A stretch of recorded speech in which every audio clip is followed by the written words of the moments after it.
উত্তর গাজায় অভিযান চালাতে গিয়ে রাস্তার পাশে পুঁতে রাখা বোমা বিস্ফোরণে ৫ জন ইসরায়েলি সেনা নিহত হয়েছেন। এ ঘটনায় আহত হয়েছেন অন্তত আরও ১৪ সেনা। ঘটনাটি ঘটেছে সোমবার রাত ১০টার কিছুটা পর বেইত হানুন এলাকায় এ ঘটনা ঘটে। এ খবর জানিয়েছে টাইমস অফ ইসরায়েল। নিহত সেনা সদস্যের মধ্যে রয়েছেন ২০ বছর বয়সী স্টাফ সার্জেন্ট মেইর সিমন আমার, সার্জেন্ট মোশে নিসিম ফ্রেস, ২৮ বছর বয়সী সার্জেন্ট বেনিয়ামিন আসুলিন, ২০ বছর বয়সী স্টাফ সার্জেন্ট নোয়াম আহরন মুজগাদিয়া এবং ২১ বছর বয়সী স্টাফ সার্জেন্ট মোশে শমুয়েল নৌল। এ ঘটনায় ইসরায়েলি সেনাবাহিনী আইডিএফ জানায় অভিযানের সময় সেনারা পায়ে হেঁটে এগিয়ে যাচ্ছিলেন, তারা কোনো গাড়িতে ছিলেন না।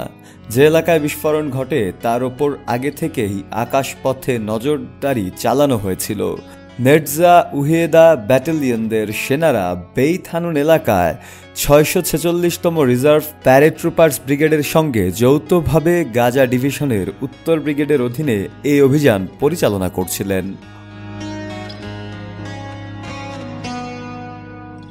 অন্যদিকে ইয়েমেনের হুতি বিদ্রোহীরা সোমবার লোহিত সাগরে একটি বাণিজ্যিক জাহাজে হামলার দায় স্বীকার করেছে।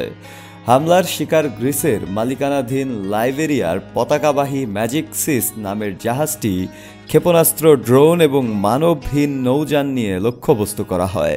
এতে জাহাজের ক্রুরা জাহাজটি পরিত্যাগ করতে বাধ্য হন। হুতিদের সামরিক মুখপাত্র ইয়াহিয়া সারি এক ভিডিও বার্তায় জানান, হুতি সশস্ত্র বাহিনী রবিবার ম্যাজিক সিস জাহাজকে ২টি মানববিহীন নৌযান, ৫টি ব্যালিস্টিক ও ক্রুজ ক্ষেপণাস্ত্র এবং ৩টি ড্রোন দিয়ে আক্রমণ করে।